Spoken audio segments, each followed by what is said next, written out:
Hello বন্ধুরা, নীলিমা রান্নাঘরের আর একটা ভিডিওতে তোমাদের সবাইকে স্বাগত। তো ঘুগনি তো তোমরা অনেকেই খেয়েছো, আমিষ নিরামিষ। তো আজকে আমি তোমাদেরকে কিন্তু বানিয়ে দেখাবো খাসির চর্বি দিয়ে ঘুগনি। আর এটা লুচি, পরোটা, রুটি সব কিছুর সাথেই কিন্তু খেতে দারুণ লাগে। তো চলো রেসিপিটা স্টার্ট করি। প্রথমে দেখো, এখানে আমি মটরগুলোকে 6 থেকে 7 ঘন্টার জন্য ভিজিয়ে রেখেছিলাম। মটর কড়াইগুলোকে সেদ্ধ করে নেব, সেই জন্য মটর কড়াইগুলো প্রেসার কুকারের মধ্যে দিয়ে দিলাম। আর একটা বড় সাইজের আলু দিয়ে তাতে পরিমাণ মতো জল দিয়ে 5টার মতো সিটি তুলে নিয়েছি। তারপর এদিকে কড়া গরম করতে বসিয়ে দিয়েছি। কড়ার মধ্যে দিয়ে দিলাম 1/2 কাপের মতো সর্ষের তেল। তেলটা গরম হয়ে যাবার পর একটা শুকনো লঙ্কা, 2টো তেজপাতা আর কিছুটা জিরে আমি এখানে ফোড়ন দিয়ে একটু নাড়াচাড়া করে নিলাম।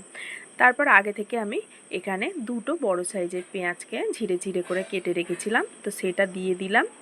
তো তোমাদের দেখিয়ে রাখি, এখানে আমি 250 গ্রামের মতো চর্বি নিয়েছি আর চর্বিগুলোকে আমি ছোট টুকরো করে কেটে নিয়েছি।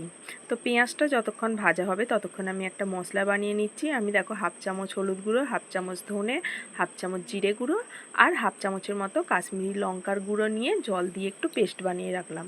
তারপর পেঁয়াজটা হালকা ভাজা হয়ে গেলে আমি এখানে 1/2 চামচ আদা বাটা আর 1/2 চামচ রসুন বাটা দিয়ে দিলাম। এবার এটাকে আমি ভালো করে ভেজে নেব যতক্ষণ না আদা রসুনের কাঁচা গন্ধটা এর মধ্যে থেকে চলে যাচ্ছে।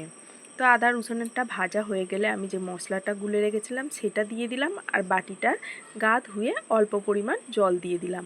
এবার এটাকে আমি ভালোভাবে কষাবো। তো কষানোর পর যখন হালকা তেল ছাড়তে শুরু করবে তখন একটা বড় সাইজের টমেটো নিয়ে নিলাম। আর টমেটোটাকে নরম করার জন্য আমি এখানে কিছুটা পরিমাণ নুন দিয়ে দিলাম। এরপর এটাকে ঢাকনা দিয়ে 5 মিনিটের মতো লো ফ্লেমে একটু রান্না করে নিয়েছি। তো তারপর ঢাকনা খুলে টমেটোটা দেখতে পাচ্ছি হালকা সেদ্ধ হয়ে গেছে। তারপরে আমি এখানে খাসির চর্বিগুলো দিয়ে ভালো করে আরও 5 থেকে 7 মিনিট মিডিয়াম ফ্লেমে কষিয়ে নেব। তো এরপর আমি এখানে স্বাদ অনুযায়ী একটু নুন ইউজ করলাম। তো নুন দিয়ে আবার এটাকে কষাতে থাকবো। তারপর এটাকে আমি চাপা দিয়ে রান্না করব। তো চাপা দিয়ে রান্না করবো কারণ খাসির চর্বি সিদ্ধ হতে একটু টাইম লাগবে, সেই জন্য এটাকে আমি চাপা দিয়েই বানাচ্ছি। তো একবার চাপা দিয়েছিলাম, আবার আর একবার চাপা দিয়ে ভালো করে রান্না করে নিয়েছি।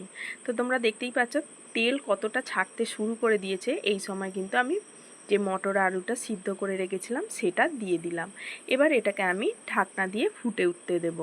তো দেখতেই পাচ্ছ ফুটে উঠেছে আর কতটা সুন্দর লাগছে।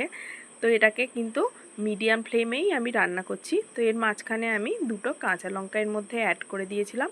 আবার এটাকে চাপা দিয়ে মিডিয়াম ফ্লেমে 15 মিনিটের মতো রান্না করে নিয়েছি। তারপর এটাকে একটু নেড়ে চেড়ে এর মধ্যে আমি গরম মশলার গুঁড়ো দিয়ে দিলাম। গরম মশলার গুঁড়োটা দিয়েও একটু আমি নেড়ে চেড়ে নিচ্ছি। তারপর ঢাকনা দিয়ে আমি এটাকে কিছুক্ষণ রেখে দেব। তো ঢাকনা খুলে তোমাদের সামনে দেখাচ্ছি। তো রেসিপিটা কেমন লেগেছে তোমাদের অবশ্যই কমেন্ট করে জানাবে।